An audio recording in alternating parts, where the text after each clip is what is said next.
জানি না আমি কি বলে ফেলেছি, কারণ আমি অনেক কষ্ট পেয়েছি আর সেই কষ্ট থেকেই কথাগুলি কেমন যেন একটু একটু করে চলে আসলো। আসসালামু আলাইকুম, কেমন আছেন সবাই? আশা করি সবাই আলহামদুলিল্লাহ অনেক ভালো আছেন। আমি কয়েকদিন আগে একটা ভিডিও আপলোড করেছিলাম, আপনারা কারা কারা দেখেছেন জানি না। সেটা ছিল চাইনিজ চাল কুমড়ার পরিচর্যা নিয়ে। আমি আমার চাইনিজ চাল কুমড়া গাছের কিভাবে পরিচর্যা করি A to Z এটার একটা ভিডিও আমি শেয়ার করেছিলাম আপনাদের সাথে।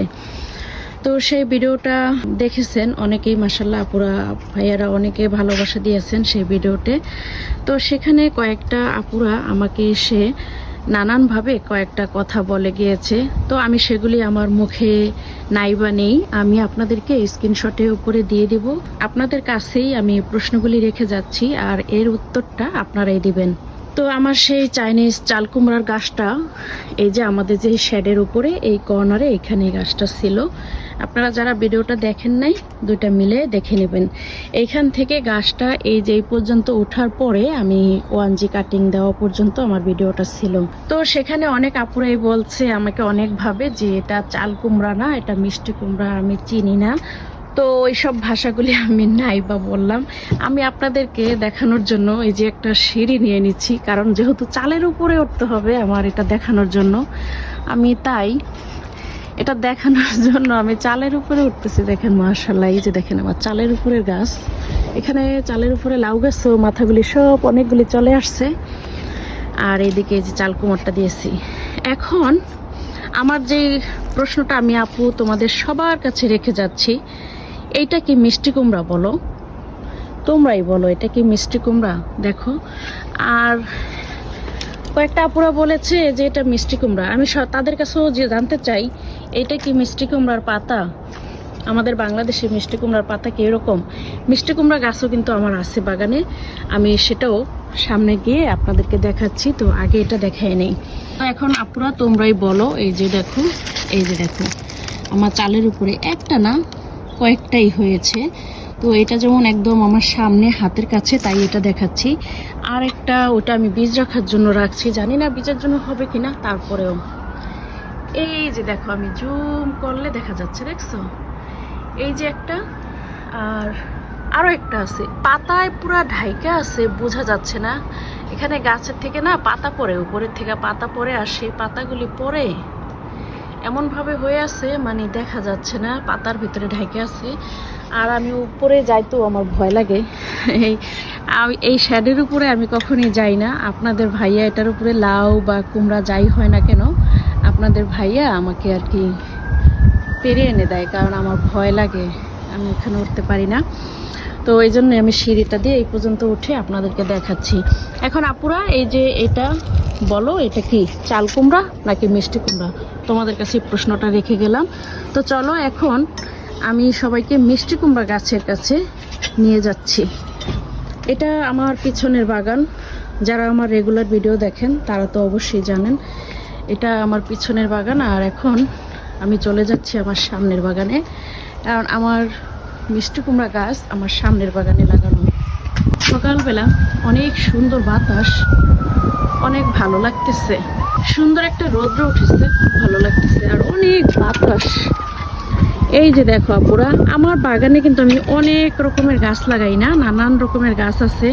শুধু বাংলাদেশি না, আমি সব ধরনের, যেই আপুরা ভাবিরা যে যখন আমাকে যেই বীজ দেয় বা আমি নতুন যেটা কিনতে পাই সেটাই আমি মানে নিজে লাগাই আর ট্রাই করি। তো তোমাদেরকে এখন দেখাবো মিষ্টি কুমড়া দেখতে কেমন।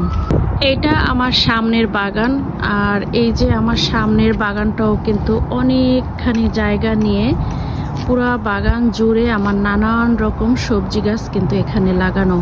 আর এই যে যে ঝাঁকাটা দেখতেছেন, এই ঝাঁকাটার ভিতরে 3টা মিষ্টি কুমড়ের গাছ আছে। এবার যেহেতু আবহাওয়া তেমন ভালো না, তাই ঝাঁকাগুলি গাছে মানে ভরে নাই। গত বছর কিন্তু অনেক ভরে গিয়েছিল, এবছর আর ভরে নাই। তারপরেও মাশাআল্লাহ 3টা গাছে আমার 3টা কুমড়া ধরেছে। তো এই যে দেখো আপুরা মিষ্টি কুমড় গাছের পাতা, এই যে বাংলাদেশের মিষ্টি কুমড়ের পাতা, এই যে এটা বাংলাদেশের মিষ্টি কুমড়ের পাতা কিন্তু দেখলেই বোঝা যায় যে এটা মিষ্টি কুমড়া। তো আপুদের কাছে আমার প্রশ্ন যে তোমরা দেশে থেকেও মিষ্টি কুমড়া চেনো না?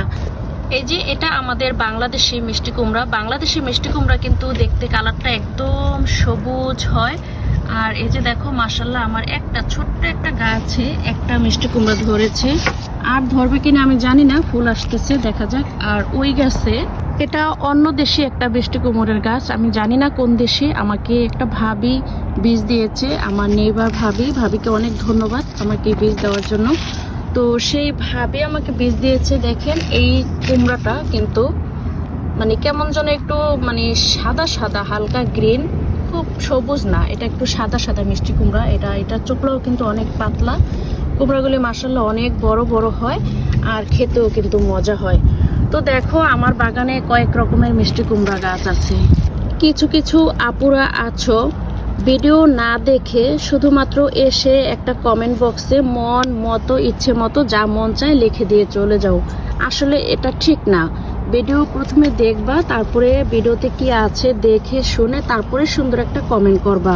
কিন্তু ভিডিও না দেখে হঠাৎ এসে যার মতো ইচ্ছা একজনে একটা খারাপ কিছু লেখলো, আপনিও সেটার বিপরীতে আরেকটা খারাপ কিছু লিখে চলে গেলেন। আসলে এগুলি কিন্তু ঠিক না।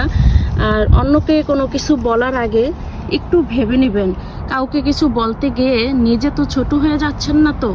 কারণ যখন অন্য কাউকে আমি কিছু বলতে যাব, সেখানে কিন্তু আমার পরিচয়টাই পেয়ে যাবে মানুষ। সো আমি আপু প্লিজ সবাইকে বলবো, ভালো না লাগলে ভিডিও দেখবেন না, কিন্তু ভিডিও দেখে খারাপ কিছু বলার আগে নিজের পরিচয়টা এভাবে দেন না। আরেকজনকে ছোট করতে গিয়ে যে নিজে ছোট হয়ে যাচ্ছেন, এটার দিকে একটু খেয়াল রাখবেন প্লিজ। গাছ লাগিয়েছি আমি, ছোট থেকে যত্ন করে বড় করেছি আমি, আমার গাছে ফসল ধরে। আমি জানি না এটা কি ফল, কিন্তু আপনারা এসে ইচ্ছা মতো যা ইচ্ছা তা বলে যান। তো আপুরা বলেন তো, আপনারা যেই গাছটা লাগাবেন, যেই গাছে যেই ফলটা এই যে ধরতেছে, আপনি যদি গাছটা লাগান, আপনার থেকে ভালো কি আমি চিনবো বলেন? এটা কি কখনো সম্ভব? কখনো না। তো কেন এইভাবে বলে যান ইচ্ছে মতো? আমি যেহেতু ভিডিওটা করেছি, কেন এখানে মিথ্যা বলবো? ভুল ত্রুটি থাকতেই পারে, সবারই মানুষ মাত্রই ভুল আছে। ভুল থাকলে সেটা আপনারা সমাধান করে দেবেন, আর আমারও যদি কোনো ভুল থাকে তার সেজন্য আমি ক্ষমা চেয়ে নিচ্ছি। কিন্তু এইভাবে বলবেন না প্লিজ। এইভাবে বললে অনেক কষ্ট পাই, শুধু আমি না, আমি বলবো অন্য কোনো কন্টেন্ট ক্রিয়েটরদের এভাবে করে না বুঝে না জেনে না ভিডিও দেখে এভাবে করে বলা ঠিক না। তো আজকের ভিডিওটা এই পর্যন্তই। ভালো থাকবেন সবাই। জানি না আমি কি বলে ফেলেছি, কারণ আমি অনেক কষ্ট পেয়েছি, আর সেই কষ্ট থেকেই কথাগুলি কেমন যেন একটু একটু করে চলে আসলো। সো যদি কোনো ভুল থাকে অবশ্যই আপনারা বলবেন যে আপু তোমার কথায় ভুল আছে, এইভাবে না ওইভাবে বলো, এটা না ওটা। কিন্তু আরেকজনকে খারাপভাবে কিছু বলতে গিয়ে নিজে যে ছোট হয়ে যাচ্ছেন, বা নিজের পরিচয়টা যে অন্য মানুষ পেয়ে যাচ্ছে, আপনার আত্মীয় স্বজন কে কোথায় আছে সেটাও মানে সবাই দেখতেছে।